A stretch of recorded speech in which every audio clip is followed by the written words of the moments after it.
عندي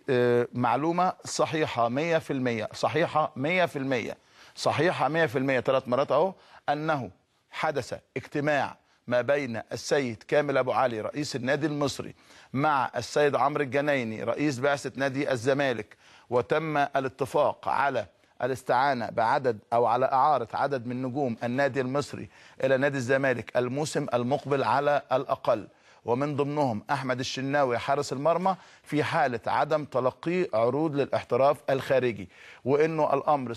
سيترك للكابتن حسن شحاتة لتحديد اللاعبين اللي هيطلبهم عشان ينضموا لنادي الزمالك، وإنه خلال 4 أسابيع 5 أسابيع 6 أسابيع على أكثر تقدير هيكون تم الاتفاق على الخطوط العريضة للاعبين اللي هينضموا من النادي المصري للنادي الزمالك. دي معلومة حصريا صحيحة بنسبة 100%. لو طلع الطرف ده نفاها وطلع الطرف ده نفاها، تأكدوا من المعلومة اللي أنا قلتها لكم.